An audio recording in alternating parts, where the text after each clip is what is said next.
Hello and welcome to African Women's Rugby Stories, your podcast that dives deep into the stories of women shaping rugby across Africa. I'm your host, Nekesa Were, and today we meet one of those women whose story stays with you, Sheila Chajira. She's a two-time Olympian, a captain of both 15s and 7 sides of the Lionesses, and now the head coach of the Quins women's team. But beyond the accolades, she's a mom, a mentor, and a quiet force in the game. In this conversation, we go beyond the field to the heart of her journey, from carrying the weight of a jersey to raising a child while leading a team to dreaming up a future for girls in rugby. This is Sheila in her fullness. So let's kick off. Hello, I'm your host, Nekesa Were, and today I'm excited to be joined by the lovely Sheila Chajira. I've been trying to get you for so long, haven't I? It's been months, but you were globetrotting, you were winning, you were winning trophies and doing the country so proud. I've seen you on your media tour, so I'm glad that you finally had time to be in this sit. And join us for African Women's Stories. So thank you and welcome. I'm happy to be here. Good. Now let's kick off. I have a lot of questions for you, but I think I want to begin with. And as I was researching you, I have to say I saw you've been playing rugby for so long. Yeah. I saw one of the pictures, and your dreadlocks were like 1/3 or even a quarter of how long they are now. So you've been playing rugby for a while. I'm curious why you began. Like, where did it begin? What was that thing that got you to pick up a rugby ball? And looking back now, is it everything you thought it would be? It's a weird story. Yeah. I used to play football for my high school. So I was in the high school football team. So there was this rule that if you don't go for the morning run, you're not going to train in the evenings with the team. Okay. So that day I was late, so I didn't go for the morning run. And so at the evening, so I was on the sideline just watching the girls training. And that's when one of my friends came and told me, mbona zuba hapa, just come and see rugby. Because it was a long time he was telling me, come and see. Yeah. And I was refusing. So that day I said, I have nothing to lose, so let me go. Mm-hmm. We were training on the same field. Mm-hmm. So I went, and I was just told, you take the ball, run forward, pass behind. And the rest is history. It. Yeah. Take the ball, run forward, pass behind. Yeah. That's it. But wait, what was that? Was that high school? Yes, okay. High school. Okay, where was that? There is a field right now. Along Gong Road. Okay. The one at Jamhuri. Mm-hmm. The field was for public, so I didn't have a field. So we used to go to train there. Okay. Yes. Okay. So what was that first experience with a rugby ball? I felt at home. The physicality. Yeah. Football, so to say, it was, if you step someone, if you hit someone, there's a whistle. Yeah. And right now you have to hit someone, hurt someone. They keep getting in the way of the game for football. Yeah. Yeah, so that day, I never went back. So the school team they came back, starting asking me, well, come back, we need you. I was like, no. I'm done. Yes. Fantastic. And rugby loves having you. So fast forward, you then become the captain of the Lionesses.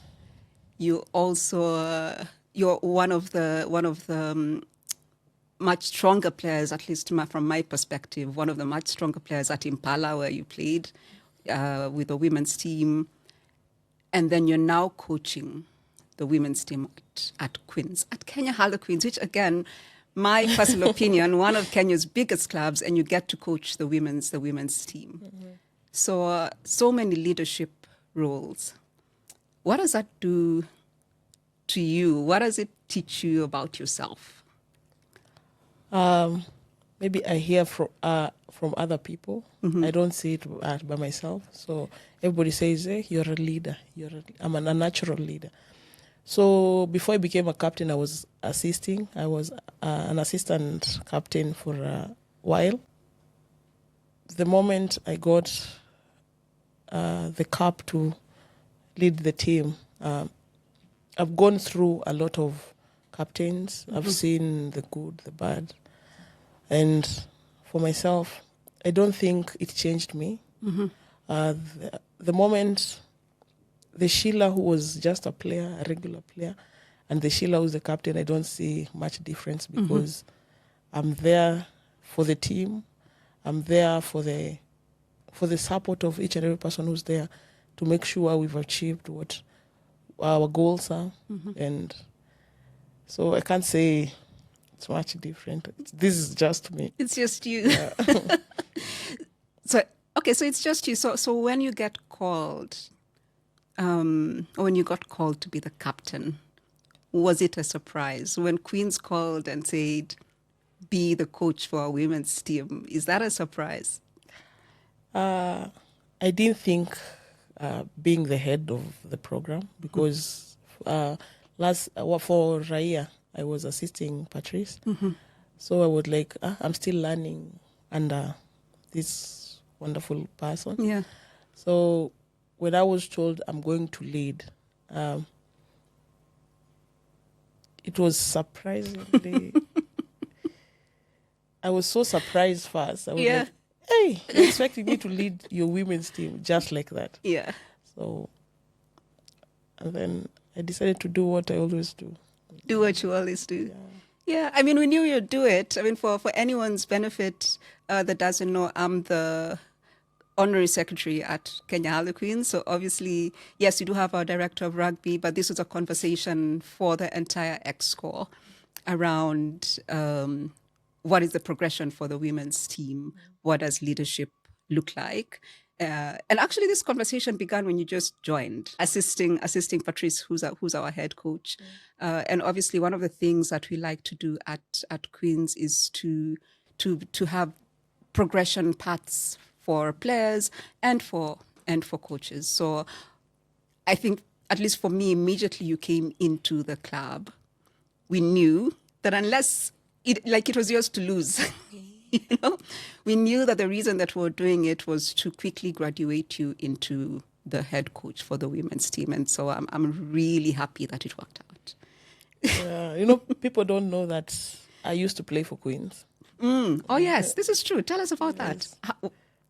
Was Quins then Impala, then back? I was Homeboys. It was Quins, then Homeboys, then Impala. Yeah. What are you looking for? It was Quins. First of all, the team was disbanded because of finances. Oh yes, I remember that. So, and Homeboys was starting a women's team, and it was just right the other side of the fence. So we decided, why should we go far away and split this team? So we just move as a team and go to Homeboys. And when Homeboys decided to disband again, we decided to go the other side of the fence to Impala. To Impala, yeah. And I feel like your time at Impala, at least watching from the outside in, it felt like you really grew in that time. Was it just the stability of being there with a there wasn't, now you'd been to two clubs that it had started and stopped. But at the time, it felt as though there was some real stability at Impala. Was Mary the coach by then? Yes. And then you have Mary, who's like a stalwart and one of the pioneers of Kenya women's rugby. So I think there's a few elements at Impala that made it a place where women's rugby could grow. Impala is among the oldest teams in Kenya. So when you move to a place when you know that maybe it's the last time me moving from this place to another, so I think you'll feel comfortable, be at ease, and enjoy playing for that club. Yeah. And And actually, that's such an important point, being at ease and being able to enjoy playing. Yeah. I think maybe as rugby administrators or people that run clubs, we might not always appreciate how much value that is for a player to just be in a place where it's like, whoof, now all I need to do is focus on playing and playing well. True. Yeah. On leadership again, I'm curious, because after years and years of the Kenya Rugby Union trying to get some significant funding, especially for the women, and this was on and off. But then recently, there was obviously the big player, M-Pesa, that came on board. And so the women are branded and, and these payments being made and so on. What does that feel like? Well, one, for you as a player, but then also perhaps as a leader, because now you have, first of all, you're leading the team. Then the team is a national team. And so the country is basically looking at Sheila, who's leading a national team. And now you have the backing of this big brand. What does that feel like? It makes the team at ease first. Because, when someone comes and tells you, I don't think I'll be able, I'm call to tell you, I'm not able to come for training because of 1, 2, 3. And definitely you can't tell someone you must, because life doesn't revolve around rugby alone. So the moment M-Pesa came in, it gave people a peace of mind. When I'll come for training, by the end of the month, I'll get something. When I decide to travel, I'll have to sort out my bills. Yeah. So it is not as much as maybe we expect, but it held a piece of us that made us qualify for the HSBC. And all in all thanks to M-Pesa. Yeah. And this is not a sponsored post. Yeah. It is what it is. Yes. And it's there's something about, so there's different ways that people can support a team. I think there's the value of having fans, people shouting your name, in the stands, people know you by name, you're walking in the streets and, total strangers are like, hey, Lionesses, and so on.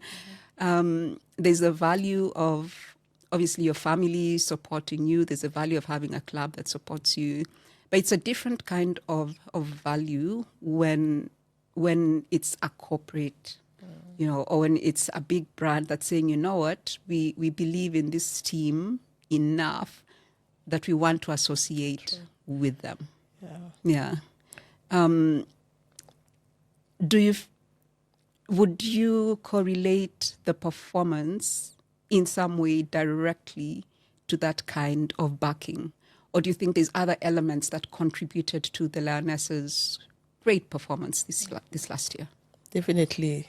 The funding came first. Secondly, we had a mental health coach who was working with us throughout when we travel, before we travel. So I think even that was a big thing for us to perform the way we did. Okay. What does the mental health coach do, and like what does the session look like? Are they group sessions? Yes. Are they individual sessions? It started as a group. I think maybe some people went for individual, but we were working for the team. So we had conversation that people, what limits you to win? Like maybe our thoughts. Most of the people feel like I'm not strong enough to win. Maybe because I'm on my menstrual, so I have pain, so I can't go through it.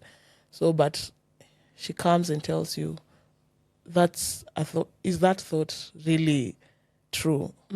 So you start asking yourself, because people use excuses most of the time. I didn't perform like this because I was on my menstruation, but that's just an excuse. People are running. We're playing against other women who are still having the same thing in the same situation. So it's one step at a time. Yeah. You come ask yourself, me, I'm supposed to run. I'm supposed to catch that ball.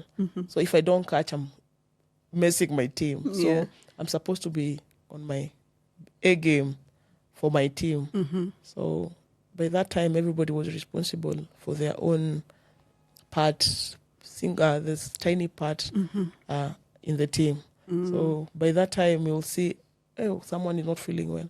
I'm like, I will still do it for you guys. Yeah. And I can give an example. There is our game against Colombia. It was a game that the team that wins goes to the finals.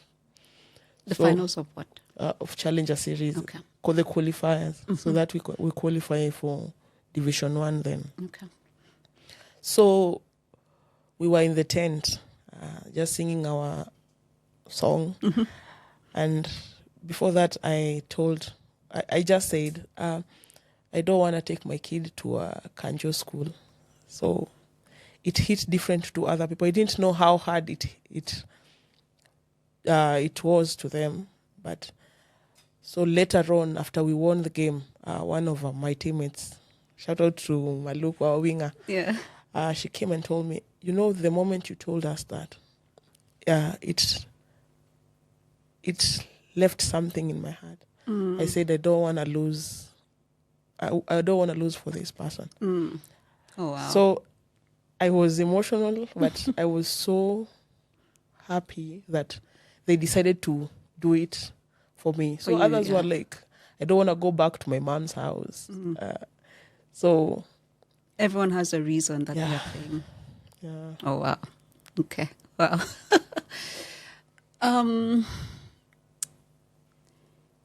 So women's rugby has grown quite a bit. Yeah. Over the last many decades or so, there's definitely been growth in terms of more people watching, more girls interested to play, more funding coming the way of women's rugby. But we're not there yet. There's still things left to do, right? To get us to where we're performing as a world-class team, where we're getting the recognition that, we deserve as a national team, as women's clubs and so on. What's been your experience, especially having done everything from being a player in high school to coaching to playing at club level? Have there been moments where you began to doubt that women's rugby is growing and maybe felt deflated, or have there been moments that you've been like, wow, we're on to something and you're very excited about women's rugby? As I always say, I've been in 3 seasons in this team. So the first when I was a rookie, second when I was part of the team, and thirdly, now a senior player. So throughout these years, the goal was to qualify for the HSBC. It was one step final quarters, but we were not qualifying. So throughout, people were dropping. People were saying, this dream, it's not becoming. So the team is growing because we have young players. First of all, old players who have gone through this whole journey to this goal, to qualify. And we have stories we tell them. We were being paid 500. Before I came, they were being paid 300. Others were just being taken for... they go for tours in Uganda, come back, they don't even get a cent. Yeah. And this is 500, 300 per training session? Per tour. People who are traveling. If you don't make on the squad, traveling squad, you're not getting the amount. So we came up 500 per session, came 1,000 per session. Yeah. So it grew until now we have contracts. Yeah. So I always tell them there's some people who are fighting for us to be here. People who walked through the weirdest journeys just to fight for the women's team to be here. So I was asking them, So what are you doing? If you just drop him, it means there's a player playing, someone who has a dream to play for the national team in primary school. So what will you tell that person? You decided to quit when somebody else decided not to quit for you to be able to be here. Yes. So it gives people morale. And I'm not, even if I'm not getting there right now, somebody else 10 years to come will do it. So I always salute every person that lay the path for us to be here. Yeah. And they are many. And I had the privilege of being a team manager. I don't know if you knew this. I know what you're when your team manager Camille was playing, when Mary, your former coach, was playing, I was their team manager. And it was a very different time. And I think you don't properly appreciate where we are now without knowing where we are from. Like very first time people seeing women play rugby in the country and it being a spectacle, like what on earth are these women doing with a rugby ball?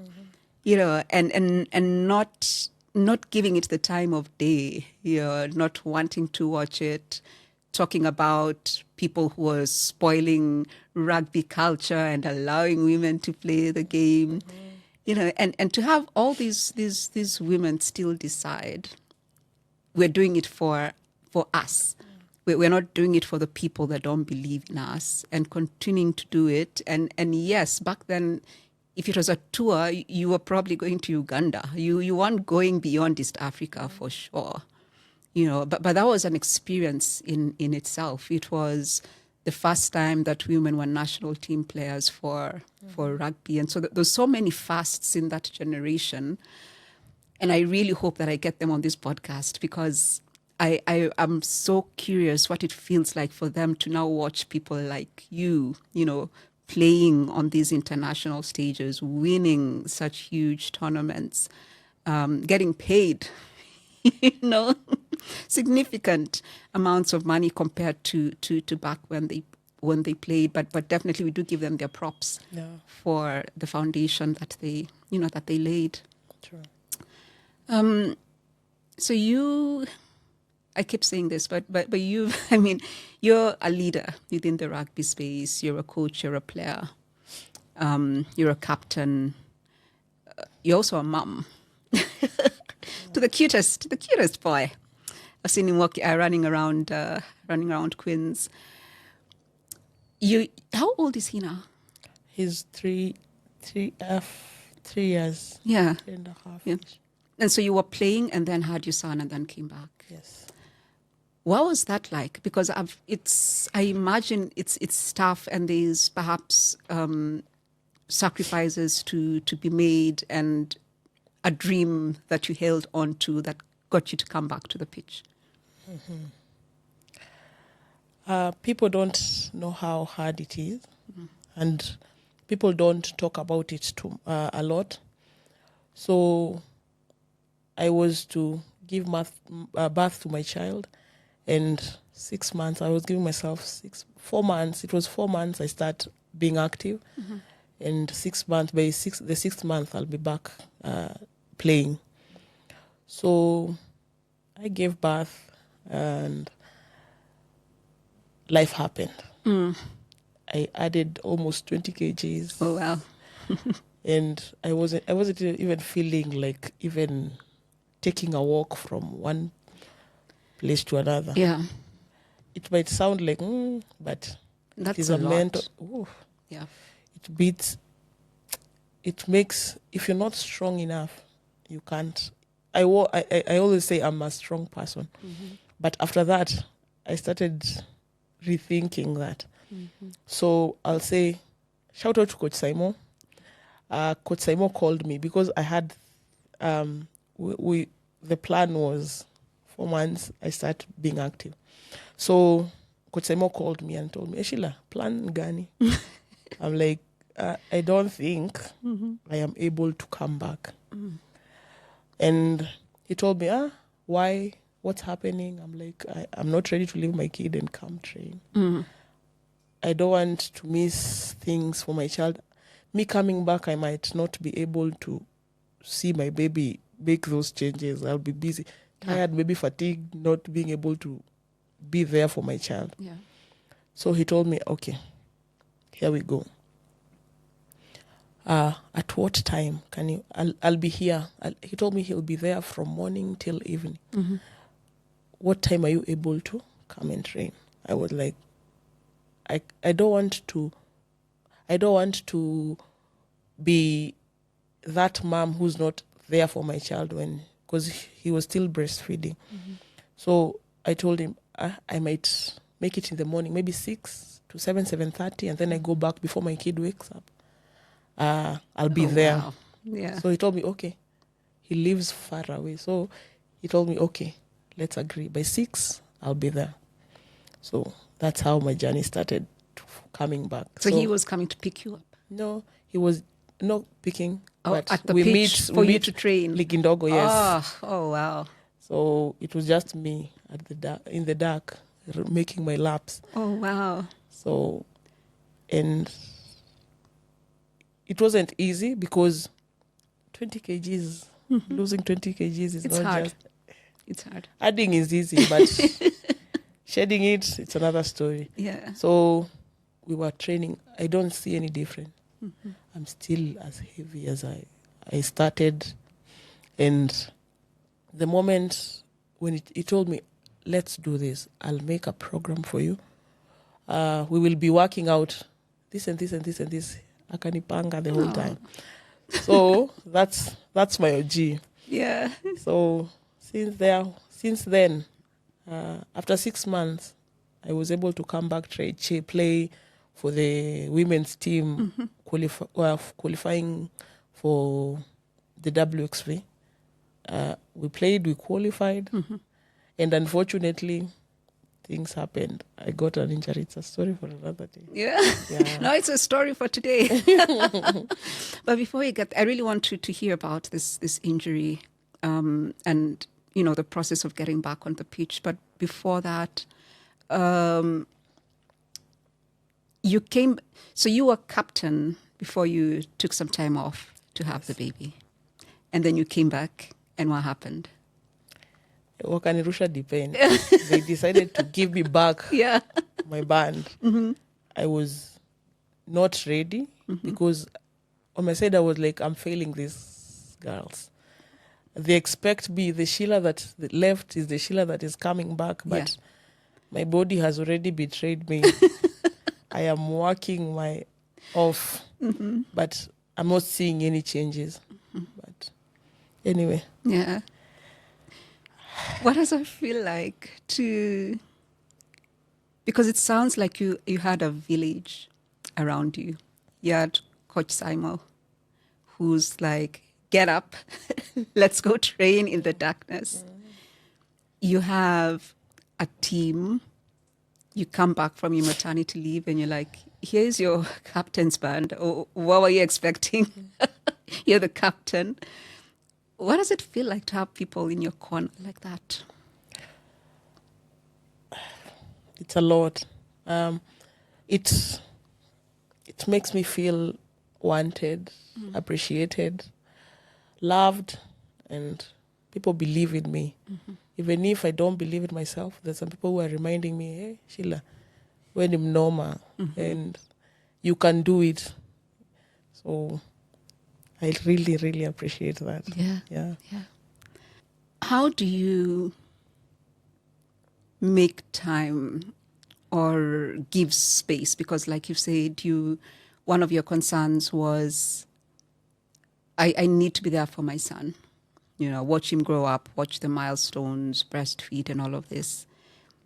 But also, even before you gave birth, you were giving yourself months, like you were giving yourself a period. You're like, after this time, I need to be back. So for you, it has always been a calling, and it was never in contention whether or not you were coming to play.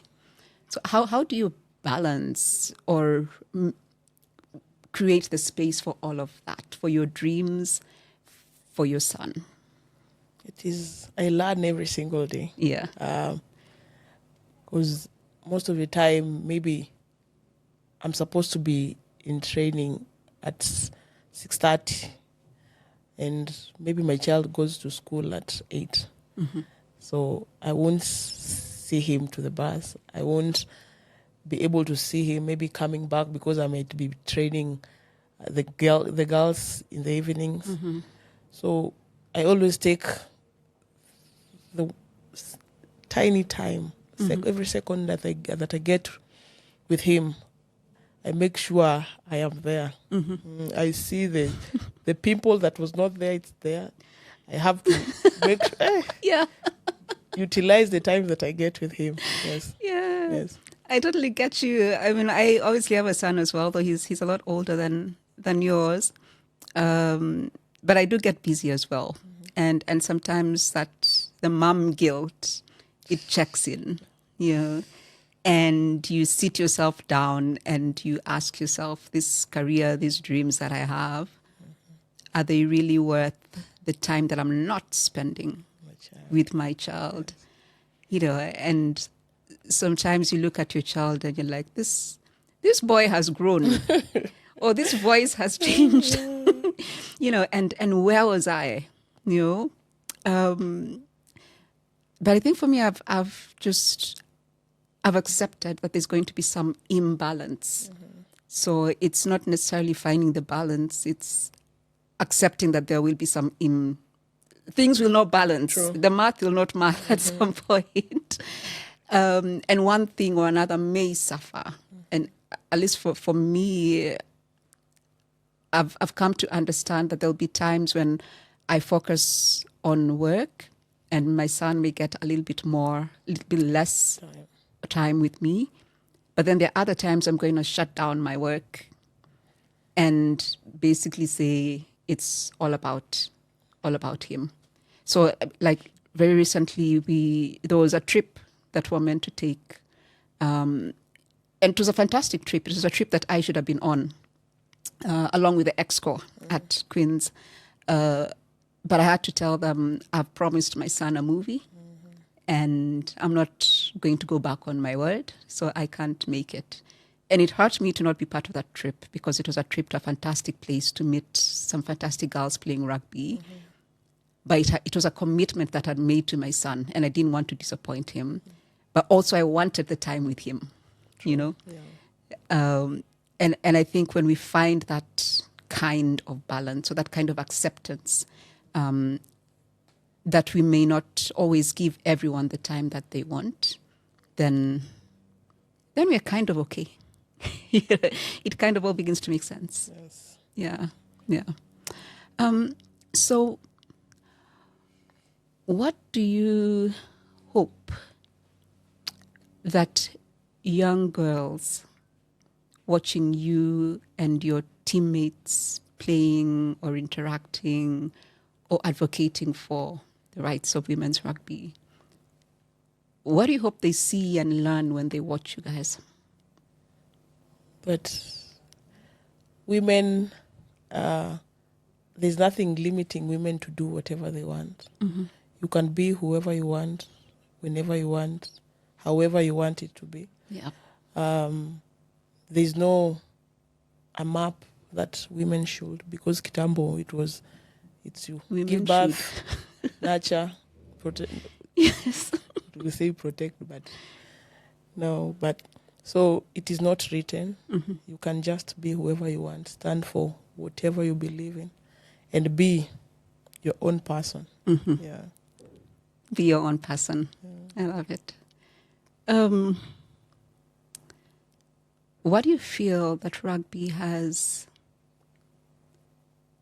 Rugby, sometimes it makes us learn ourselves or learn things about ourselves that we didn't know.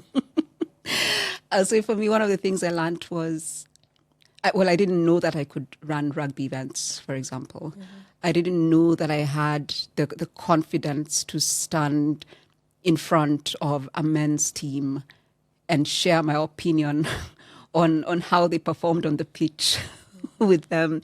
I didn't know that I had the confidence to represent a club at a Kenya Rugby Union level. But I like that version of myself that I discovered through rugby. Yeah. What has rugby taught you about yourself? What did you discover? That I can speak in front of people. Here you are. Yeah. And stand for what I believe. And fight for my own right. Speak about the expectations that people need. And protect those people who need protection. Yeah. What do you think Kenya Rugby needs right now? Grace first. Grace. I'll say grace, because a lot of things are happening right now. He said, she said. You don't know the truth from the lies. Yeah. And as much as you as a player, that does not, it affects you in a way, but you don't need to involve yourself in that. Yeah. So you're there to play the game that you love, and if they're not doing that, that's how we rub. Yes. So, but people need grace right now. Yeah. Okay. I have two more questions for you. Let's talk about legacy. So it's been an incredible journey, and you're not yet done. But already there's people watching you, there's people speaking about you, there's people aspiring to be you. What would you want to leave behind? When people talk about Sheila Chajira and rugby, what do you want them to say? First, the achievements. I'll say the achievements. Because I'm a 2-time Olympian because of rugby. Yes, you are. A Commonwealth athlete because of rugby. Yes, you African champion. And recently Challenger Series champion. And hopefully become world rugby champion also. So that's one.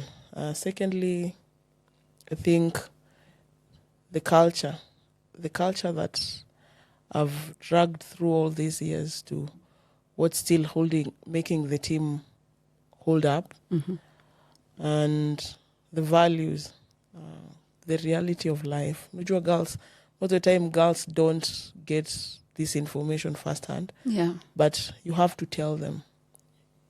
See, you respect. This happened when you respect people. Yeah. Yes. Yeah. We are a team and you need to play together. This and this, if this person doesn't run, this person. So you have to bring the values of rugby in people's lives. Yeah. So I think those are the few ones. Yeah. And actually some of those values come into play when you're injured. I know you thought I'd forgotten. Because I imagine it can be very frustrating to have, obviously you have dreams and you have plans for the next time that you get to train, that you get to represent your club or the country. But then injuries happen and injuries can get in the way. And sometimes coming back from an injury can be difficult. What was your experience?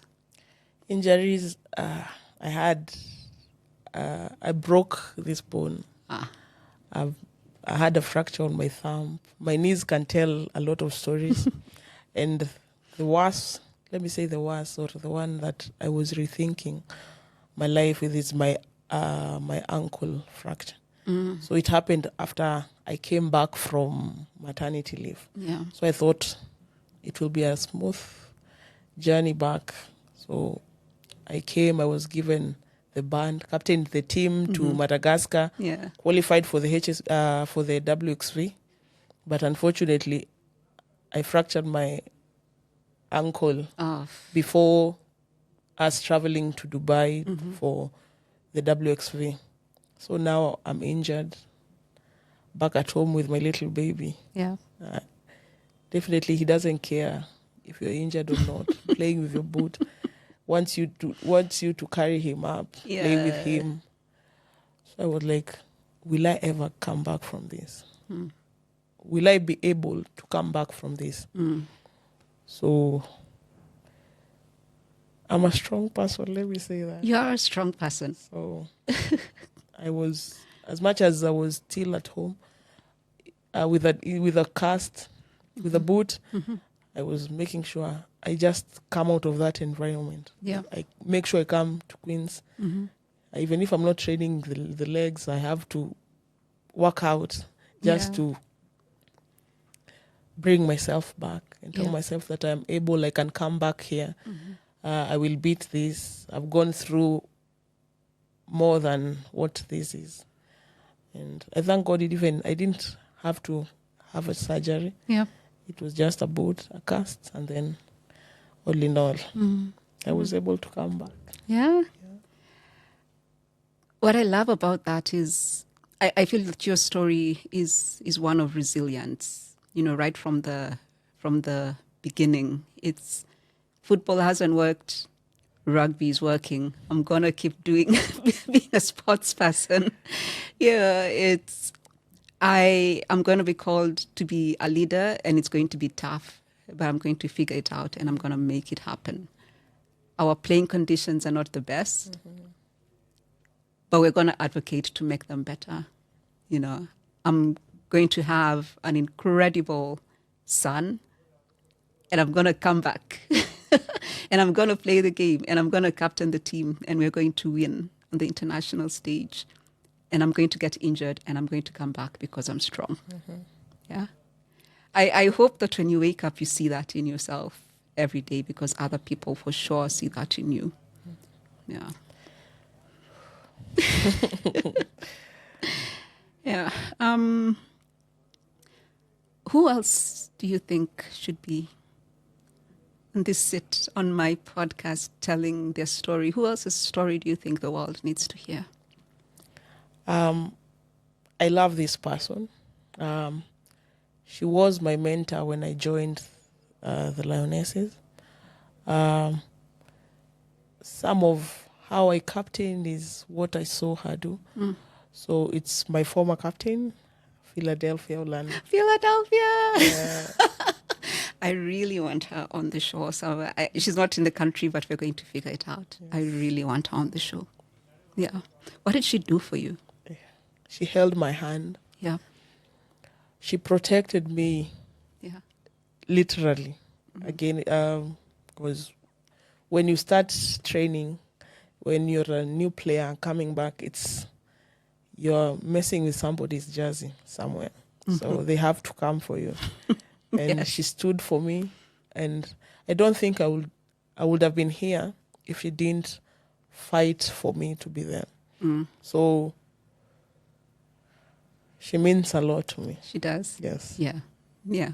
I watched her play. She was on the team when I was team manager. And what I loved the most about Phila was her fire.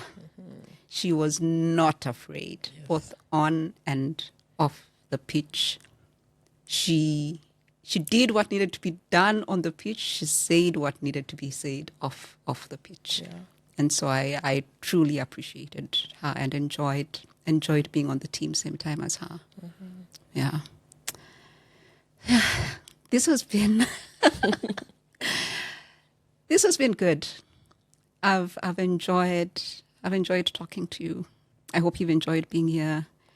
There's things about you I knew, there's things about you I didn't know, and I have to say that you hold now an even bigger space in my heart. Oh. You've always had a space in my heart, but just listening to your story now, here, I see more what it is that I've been seeing, and I know that you're destined for greatness. I'm so glad we have you at Quins. Officially signed you recently as, a Quins player. So I'm incredibly honored to know you and really looking forward to continuing to work with you. Okay, it's a pleasure being here. The second episode. Yes. The second episode. Third episode. Third episode, So I yeah. was on the first, and then there's one that's actually just dropped today with Aruna Hicks. You'll get to watch it after this. I was looking at it. You're Premiere. looking for it? I was waiting to see It dropped as we were recording. Ah. It dropped at noon today. And you're the third episode, and I'm so glad that I've had you at the front end of this experiment that I'm doing. Thank you for considering me. Yeah, and I'm so proud of you deciding to do this. Yeah. Rugby stories, women's stories are not being told enough. It has been always what you see on the screen or what people say about them. It is not just hearing from the person who's doing it. Yeah. And can't wait to hear the other stories. Yeah, me too. Yeah. Awesome. Sheila, thank you so much for your time today. This has been great, and I'm grateful. So.